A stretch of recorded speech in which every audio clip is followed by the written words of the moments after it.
शहनवाज जी, जिस तरीके से सवाल उठ रहा है कि मजदूरों को जो सबसे ज़्यादा बुरे हालात में हैं उनको फौरी तौर पे जिस तरीके की मदद और जिस तरीके का मरहम सरकार की ओर से मिलना चाहिए, पैकेज तो बहुत बड़ा है लेकिन उनके घाव पर मरहम लगता हुआ नहीं दिख रहा है। मनीष तिवारी को आपने सुना होगा जिस तरीके से वो बोल रहे हैं। राहुल गांधी भी इस मुद्दे को लेकर हमलावर रहे हैं। यूं कह सकते हैं कि असंगठित क्षेत्र के मजदूरों के हालात को लेकर के कांग्रेस पार्टी के प्रवक्ताओं की पूरी टीम हमलावर है इस समय भारतीय जनता पार्टी पर और केंद्र सरकार पर। आपका क्या कहना है? देखिए उपेंद्र जी, आपने विस्तार से वो सारी बातें बताई हैं जी जो आज सरकार ने घोषणा की। मैं बातों को रिपीट करना नहीं चाहता।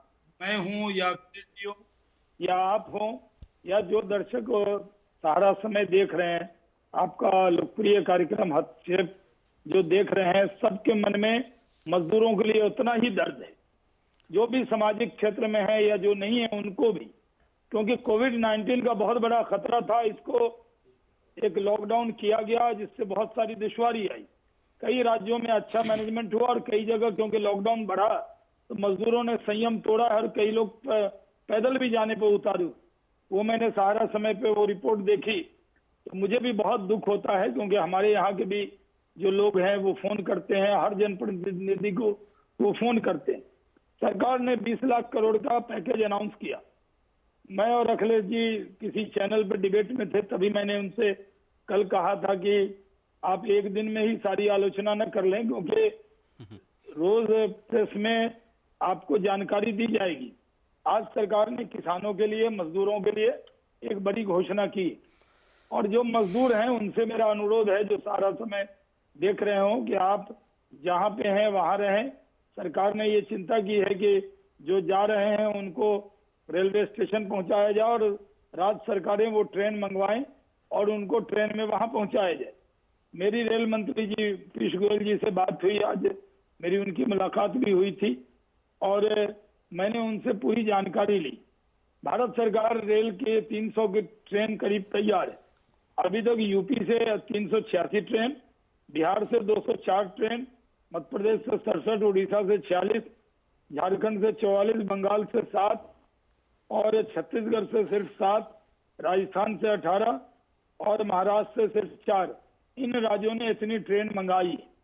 वो राज्य भी, जो मजदूर इसमें जा रहे हैं उनका इंतजाम, जहां वो रुकेंगे वहां भी जो क्वारंटाइन होंगे जिस राज्य में भी जाकर, उसमें भी उनके तीनों टाइम के भोजन का इंतजाम सरकार, केंद्र सरकार की तरफ से होगा।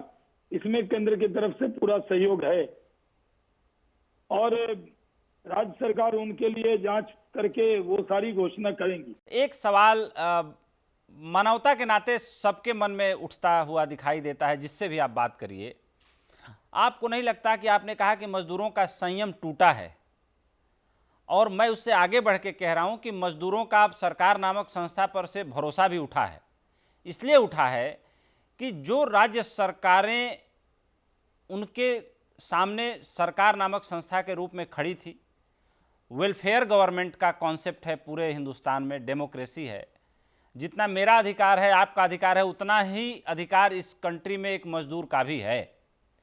लेकिन बेचारा मजदूर जिस हाल में पहुंच गया इस संपूर्ण लॉकडाउन के दौरान, मैं भारतीय जनता पार्टी पे या केंद्र सरकार पर इसका आक्षेप नहीं लगा रहा हूं, लेकिन कुल मिलाकर के जो करने वाले लोग हैं, वो राज्य सरकार में बैठे हों या केंद्र सरकार में बैठे हों या जिले के डिस्ट्रिक्ट मजिस्ट्रेट हों या डिविजनल कमिश्नर हों या जिम्मेदारी की जगहों पर बैठे हुए लोग हैं, मेरा सवाल उन सबसे है।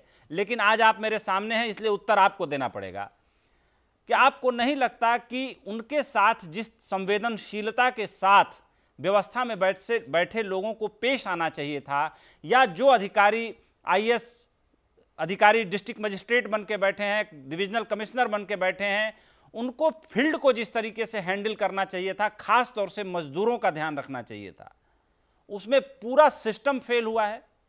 आप क्या कहना चाहेंगे?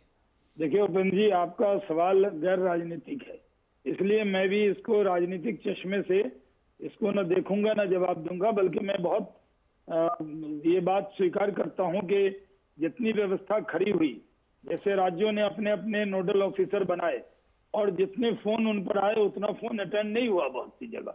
मैंने भी, क्योंकि हम लोगों को भी फोन आते हैं, जैसे आपका कार्यक्रम देख रहे हैं तो अखिलेश जी को भी आएंगे, मुझे भी आएंगे, सब लोग जो कहते हैं मजदूर अगर पूछते हैं तो उन कई जगह मैंने फोन पे मैंने भी चेक किया तो वो व्यवस्था में थोड़ी कमी आई।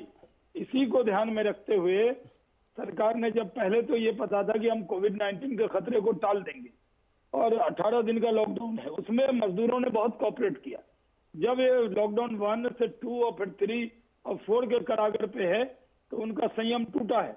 इसलिए सरकार ने ये व्यवस्था किया जो आपने दिखाया कि 1 नेशन 1 राशन, जो जहां है उनको उसी राशन पे वो मिल जाए, सामग्री मिल जाए, राज्य चिंता करें। और ट्रेनों से जो जाना चाहते हैं अगर वो अपने यहाँ रुकेंगे भी तो उनकी पूरी व्यवस्था होनी चाहिए।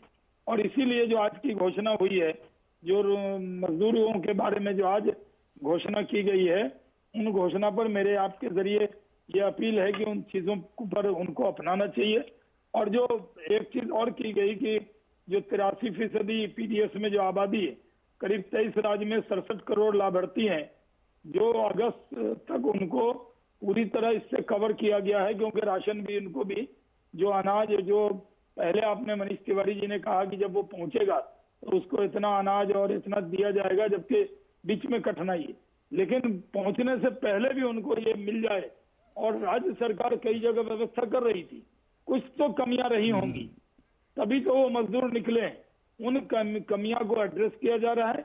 और जहां जहां गृह मंत्रालय ने यह भी निर्देश दिया है कि अगर जिस राज्य के रोड पर मजदूर चल रहे हैं उनको वहां रोककर उनके भोजन की व्यवस्था करें और फिर ट्रेन, रेलवे स्टेशन साधन से पहुंचाकर रेलवे की व्यवस्था। शहनवाज जी, हमारे सहयोगी उत्तर प्रदेश उत्तराखंड चैनल के हेड हैं श्री रमेश अवस्थी, वो 4 दिन पहले लखनऊ गए थे बाय रोड, और रास्ते भर वो अपने मोबाइल से विजुअल बनाते गए और लौट के आने के बाद एक रिपोर्ट भी कल उन्होंने फाइल की थी।